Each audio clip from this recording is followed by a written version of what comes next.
Bonjour à vous tous et toutes. Dans ce journal des idées positives, on aura plusieurs sujets qui parlent aujourd'hui du zéro déchet et de la récup. Ça tombe bien car se tient en ce moment et encore demain dimanche le salon Récupère à Namur Expo. C'est un salon qu'il faut absolument découvrir car c'est une pépinière de bonnes idées autour de la récup. Et en matière de zéro déchet, les écoles bougent également. Exemple à l'école de l'Envol dans la région de Gèves. Des élèves de 4e primaire tentent en ce moment de produire le moins possible de déchets et cette initiative a été saluée par le ministre wallon de l'Environnement.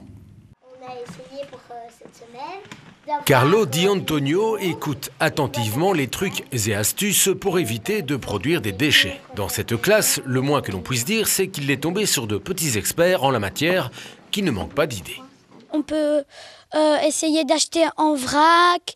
On pourrait cuisiner et avoir des gaufres comme j'ai maintenant dans ma boîte à collation. Et de prendre des boîtes à tartines et des gourdes. Et je pense que toute notre école est motivée à ça. Ces élèves de 4e primaire profitent de l'encadrement de l'ASBL Good Planet qui fait de l'éducation à l'environnement. Vous allez accompagner la classe toute l'année ? Oui, c'est ça. Donc on les met en projet. On a commencé par une première animation de sensibilisation, donc que les enfants s'approprient le vocabulaire lié au zéro déchet. Et donc comme vous l'avez vu, ils maîtrisent et ils sont vraiment à l'aise dans la thématique. Ensuite, cette semaine, c'était le challenge, donc de pouvoir tester en fait concrètement les actions qu'ils ont choisies, qu'ils avaient envie de faire en rapport avec le zéro déchet. L'analyser ensuite, où est-ce que ça bug finalement, quels sont les freins qu'on peut rencontrer quand on utilise les boîtes, les gourdes, les mouchoirs en tissu, etc. Finalement, ce sont les parents qui devraient être en classe pour suivre la leçon zéro déchet. Moi, ils me mettent tout le temps de l'aluminium entouré dans mes tartines. De l'aluminium ? Oui. Ça se fait encore, ça ? Je sais pas. Cet engouement juvénile a été salué ce matin par le ministre wallon de l'Environnement. Ah oui, comment s'appellent-ils encore les enfants ? Carlo. Di. To. L'important, c'est qu'on discute ensemble des comportements qu'on doit changer, des comportements qu'on doit avoir à l'avenir pour mieux respecter notre planète et ses ressources. Et s'échanger encore et encore de petits trucs. Par exemple, savez-vous que dans cette classe, on utilise pour effacer le tableau des chaussettes à la place d'éponges. Est-ce que tu crois que le ministre a des chaussettes ? Oui, je crois bien qu'il en a dans ses tiroirs. Ou peut-être à ses pieds, là ? Oui. Tu oserais lui demander qu'il te donne les chaussettes pour faire une éponge ? Non. Pour réduire les déchets, ces enfants sont ultra motivés. Mais de là à demander des chaussettes ministérielles, il y a des limites qu'ils ne sont pas encore prêts à franchir. Consommer de manière plus raisonnable, c'est par exemple privilégier la seconde main, les objets de récupération, les meubles et les produits éco-responsables. Quelques enseignes à Namur développent des projets qui vont dans ce sens, comme par exemple la boutique Sapristi. Cette boutique de slow design, comme on dit, s'est ouverte voici 1 an et ça marche.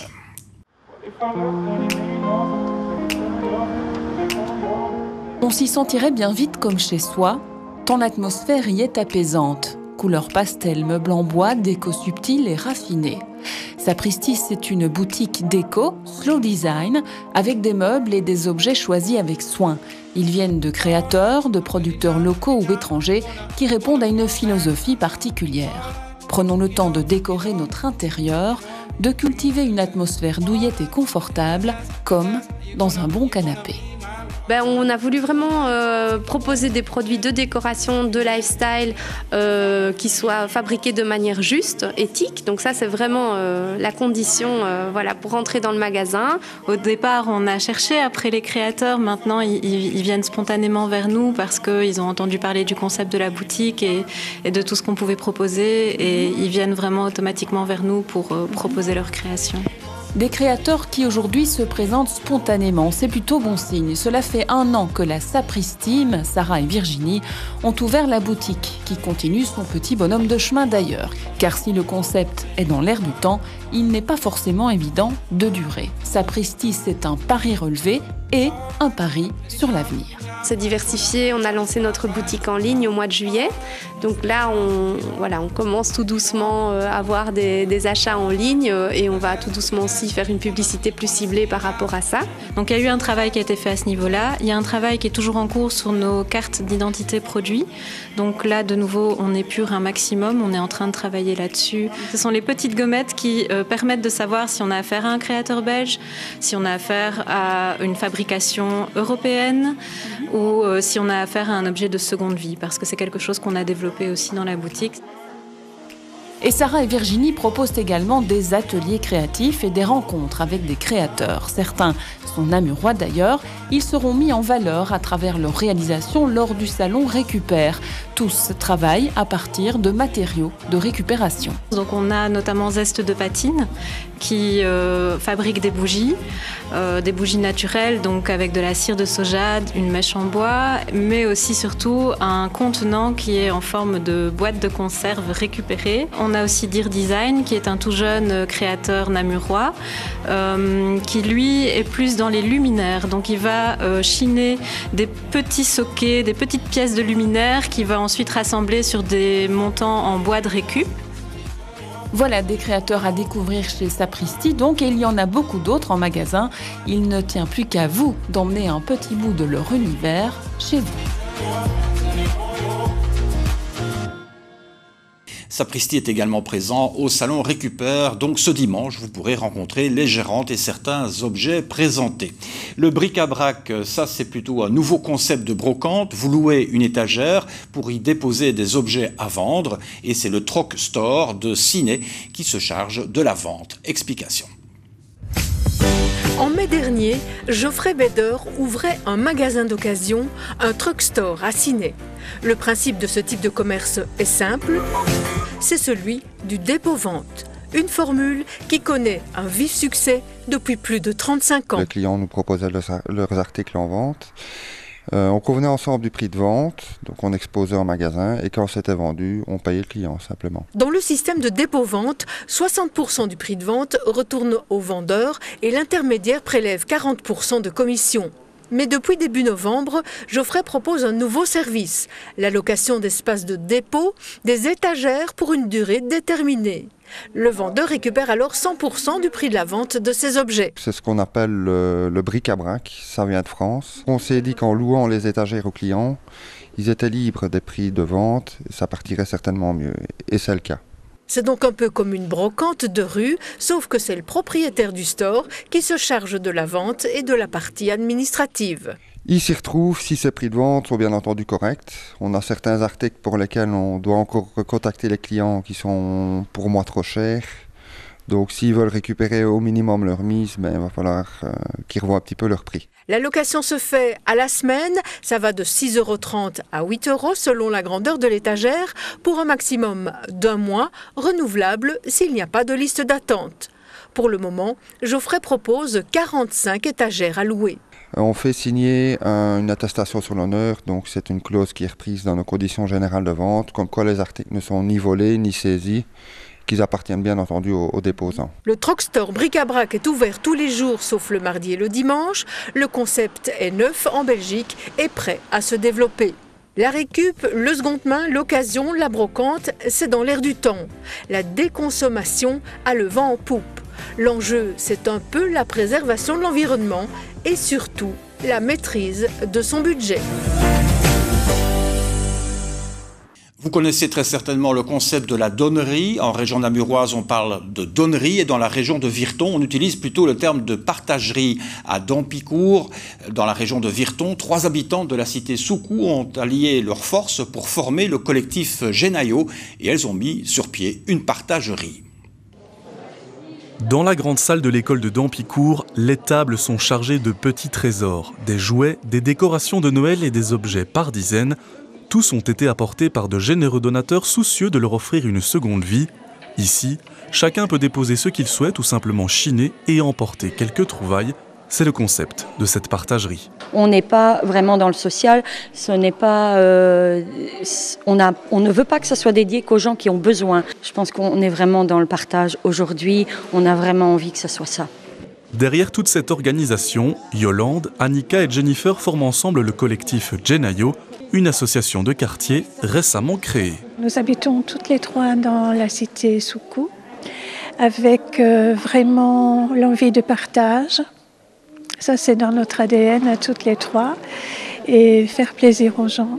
Durant la matinée, bénévoles et curieux se bousculent au portillon et tous saluent unanimement cette initiative. Moi, je trouve que c'est vraiment très bien, c'est vraiment exceptionnel. Moi, je trouve que le fait de partager, de pouvoir finalement donner tout ce qu'on a trop à la maison et de pouvoir faire plaisir à d'autres personnes, je trouve ça vraiment très intéressant. C'est vraiment une excellente initiative. On est venu préparer un peu hier. Et c'est vrai qu'il y a beaucoup d'objets qui nous sont passés dans les mains et voilà quoi. Vous êtes surprise de cet élan de générosité dans les dons? Oui, un peu surprise, parce qu'on n'avait pas encore tout déballé hier et aujourd'hui c'est vraiment magnifique, toutes les tables sont prises. Quel genre d'objets vous avez amené ici? Des trucs de Noël que je n'utilise plus et bon. Ils peuvent servir à quelqu'un? Ah oui, sûrement, ouais. Toujours dans l'optique du partage, du recyclage et de la récupération, le trio rouvirois compte redistribuer le trop-plein de dons le plus rapidement possible. Ce qui n'est pas parti aujourd'hui va directement faire plaisir à d'autres personnes. Tout est bien redistribué à d'autres associations, comme entre autres Solidarité à Virton. Soutenu par la commune de Rouvroy, le collectif Genayo compte encore organiser 2 partageries en 2019, l'une le 19 janvier et l'autre le 16 mars. Pour ne pas jeter et racheter, il faut réparer. À Ciney, on peut désormais compter sur un féru d'informatique et d'électronique à sa manière, et vous allez le voir, il lutte contre l'obsolescence des ordinateurs ou encore des téléphones portables. Dans ce petit atelier cinassien, Jonathan répare ce que certains considèrent irréparable. Ce technicien donne une seconde vie aux appareils électroniques mal en point. Le plus récurrent sur les téléphones, les téléphones c'est ce que je fais le plus, c'est plus au niveau de l'écran. En deuxième lieu, c'est plus les batteries qui s'usent quand même assez vite.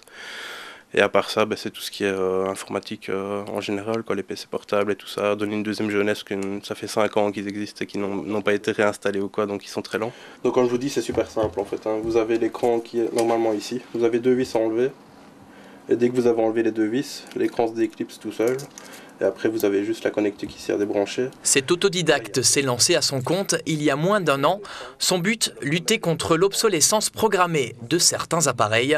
Elle pousserait le consommateur au remplacement de son matériel peu de temps après son acquisition. Dès que je reçois l'écran, il faut compter 1 heure ou 2 pour faire la réparation. De tous les appareils électroniques du quotidien, les téléphones ont la durée de vie la plus courte, avec une moyenne de moins de 2 ans. Maintenant, on arrive aussi à la miniaturisation justement des composants, qui fait qu'un des composants, un des problèmes principaux, c'est la chaleur par exemple. Et on voit les TV, elles sont de plus en plus petites, de plus en plus fines. Donc ça chauffe beaucoup plus. Malheureusement, les composants lâchent plus vite. C'est une imprimante, on m'a dit qu'elle marchait encore, mais que c'est des personnes qui ne savent pas se procurer de l'encre. Ce jeune entrepreneur est même pessimiste quand il évoque le futur de son métier. D'après lui, les grandes marques ont tout intérêt à rendre les réparations de plus en plus difficiles, voire impossibles parfois. Au lieu de mettre des vis, on colle.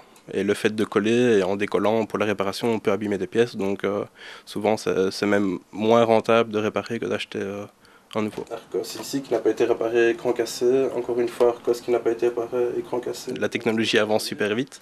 Et malheureusement, comme je vous dis, c'est de plus en plus petit. Donc je pense qu'on arrivera même à un moment où on ne pourra plus les réparer. Je fais juste quelques tests, mais les données y restent. C'est vraiment... En vraiment rare cas, il faut effacer les données, mais ça ne m'est jamais encore arrivé. Donc, Voilà pour cette large partie consacrée au zéro déchet et à la récup. On va découvrir à présent un projet incroyable, celui d'une forêt en plein cœur de Gembloux. Vous avez bien entendu, ce n'est pas un projet farfelu. Il est question de recréer à vitesse accélérée une forêt urbaine sur une parcelle de quelques 900 mètres carrés. C'est à la rue Verlaine que cette nouvelle forêt urbaine verra le jour. Sa conception s'appuiera sur les travaux d'Akira Miyawaki. Ce biologiste passionné par la restauration des forêts indigènes en a aussi implanté en zone industrielle ou urbaine sur des terrains qui a priori ne s'y prêtaient pas. On sélectionne des espèces en fonction des conditions du sol et du climat et on recrée la forêt ancestrale telle qu'elle était avant. Et vraiment, quelles que soient les conditions météo, les résultats seront probants. Comme le montrent ces photos prises à hâte, la méthode accélère le processus de peuplement parce que l'on installe dès le départ jusqu'à une trentaine d'espèces indigènes. Plantées en godet dans un sol amendé si nécessaire, elles vont donner très vite de bons résultats avec un entretien des plus réduits, le plus important étant de lancer la machine. Et on va réussir à recréer un écosystème centenaire en 10 ans. On va aller 10 fois plus vite. La forêt sera aussi 30 fois plus dense puisque l'on plante 3 arbres au mètre carré. La forêt va se structurer et pas du tout s'étouffer comme on pourrait le croire en plantant aussi dense. Et il y a aussi 100 fois plus de biodiversité parce que tous ces plantes, ces arbres, comme ils sont indigènes, ils vont vraiment attirer tous nos insectes, nos champignons, nos oiseaux, nos petits mammifères, etc. Et l'idée de recréer un écosystème forestier au cœur de Gembloux a convaincu l'Institut horticole. C'est le lieu où il y avait les anciennes serres qui aujourd'hui qui ont été rasées et donc c'est une occasion de remettre le terrain, de rendre le terrain à la nature. C'est donc au centre de cette parcelle que naîtra une forêt urbaine de 900 mètres carrés avec ses 2700 arbres. Elle sera peuplée d'essences de la région, ce sera donc une forêt primitive.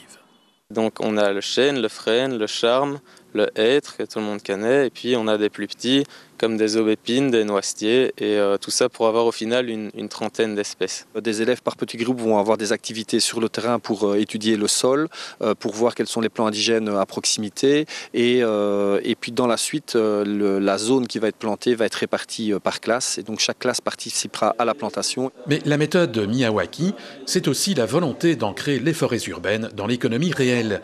Vu les surfaces disponibles, le créneau est potentiellement créateur d'emplois.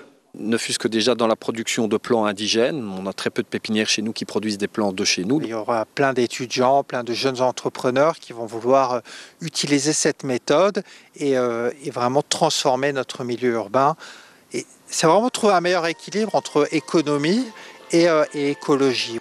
Mais avant de pouvoir mesurer le développement de ce secteur, on retiendra que la plantation de la première forêt urbaine gembloutoise aura lieu début 2019. À Florennes, un bien drôle de véhicule a fait escale le temps d'une journée près de l'Athénée Royal. Ce véhicule porte un nom, c'est l'Xperilab. À bord, on y trouve des ateliers ludiques destinés à renforcer le goût pour les sciences. Difficile de ne pas le remarquer quand il est de passage, l'Xperilab est un camion extensible. Sa vocation, offrir aux jeunes de 10 à 14 ans un espace d'expérimentation scientifique. Les enfants souvent sont d'excellents scientifiques en herbe, sont des enfants qui sont curieux, observateurs, qui n'ont pas d'idées préconçues sur ce qu'ils observent. Ils ont tout le matériel à leur disposition. Moi je suis là pour les aiguiller, pour les aider, mais c'est eux qui vont réaliser leur expérience de A à Z. Comme ici, réaliser des pales pour une éolienne. Donc ils vont devoir réfléchir à la forme qui leur paraît la plus efficace. Et puis tester, ils ont trois essais différents pour tester quel résultat ils pourront atteindre en fonction de la taille de leur pale, de la forme qu'ils ont choisie.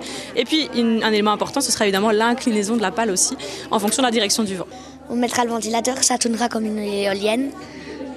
Toutes les étapes sont bien expliquées sur l'ordinateur ? Oui, vraiment toutes. Oui, on comprend bien. Les filles, qu'est-ce qu'on vous demande de faire ici pour cette expérience ? Nous, on est en train d'analyser un des daphnies. Alors, on a dû remettre où c'était son cœur, son intestin, où étaient ses yeux, ses antennes. Au début, on a regardé dans le microscope. Oh là là, c'est dur. Et en fait, on touche des des peaux de certains animaux, par exemple la fourrure, les plumes, etc. Et alors, il y a une caméra et à un moment, ça prend une photo pour voir la chaleur de ta main. Il y aura un parallèle qui sera fait avec des matériaux d'isolation, puisque le but d'une maison, c'est qu'elle soit bien isolée aussi. On chauffe l'intérieur, on veut que la chaleur reste à l'intérieur. Et pour voir ça, les enfants vont mettre leurs mains contre une plaque de matériaux isolants. Et donc l'idée, c'est de voir si la chaleur de cette main va passer à travers le matériau, être enregistrée ou non sur la caméra infrarouge. Chaque atelier offre l'occasion de développer la démarche scientifique. Certaines expérimentations partent de produits quotidiens. Difficile de le croire, mais cette pâte est du dentifrice. Ici, ils vont se contenter de produits naturels, donc on va mettre de l'argile pour désinfecter. On va utiliser un petit peu de bicarbonate de soude, il ne faut pas en mettre trop, c'est un produit qui est fort abrasif. Ici, il va juste nous servir à décoller les déchets des dents. Et puis de l'huile essentielle de menthe pour rafraîchir la laine et donner un bon goût. Et puis il faudra lier tout ça avec du glycérol. Mais donc c'est vraiment très simple à faire chez soi aussi ou en classe, c'est vraiment très facile à refaire. À travers la manipulation et le jeu, l'Experilab veut développer l'attrait des jeunes pour les filières scientifiques. Alors, est-ce que je peux votre attention ?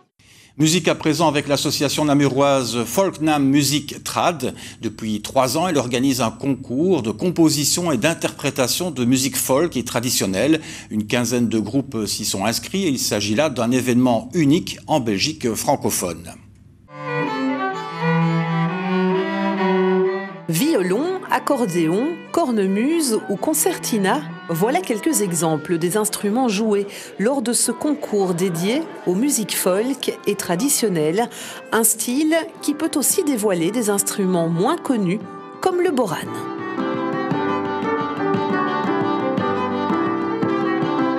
C'est un tambour d'origine irlandaise, un tambour ouvert, donc vous voyez il n'y a une peau que d'un côté, contrairement à la plupart des tambours. Et c'est un instrument qui n'est pas encore très utilisé dans le folk européen, mais très utilisé par contre dans le folk irlandais depuis les années 60. On peut jouer des notes très très basses et on peut remonter à des petits clics très facilement. Il suffit de faire varier la pression de la main sur la peau et la position de la main sur la peau à l'arrière. C'est important dans le folk irlandais parce que c'est un folk qui est très rythmé, qui est beaucoup en fait à la base fait pour la danse. Et voilà qui tombe à point, puisque la dansabilité fait partie des critères de ce concours, qui en appelle aussi à la qualité mélodique, l'originalité, la qualité de l'interprétation, des arrangements et de l'engagement. C'est très difficile à juger, mais avec nos critères, on va y arriver. On va avoir peut-être un coup de cœur chacun, puisqu'on est 5 du jury, quoi. C'est un peu la convivialité qui est donnée ici. On ne doit pas donner un grand prix comme un beau voyage à l'autre bout du monde ou quoi. Je pense qu'il y a le fait aussi que pour tous les interprètes et les compositeurs puissent faire valoir leur composition, évidemment. Bon, voilà, il y a un petit prix, un petit paquet cadeau, je vais dire, quelque chose comme ça, et un petit diplôme qu'on va remettre premier, deuxième, troisième prix. Voilà. On s'est dit avec notre formation, tiens, c'est l'occasion de présenter l'une ou l'autre de nos compositions, puisque voilà, notre groupe joue des traditionnels irlandais, mais aussi apporte sa petite touche personnelle avec des compositions.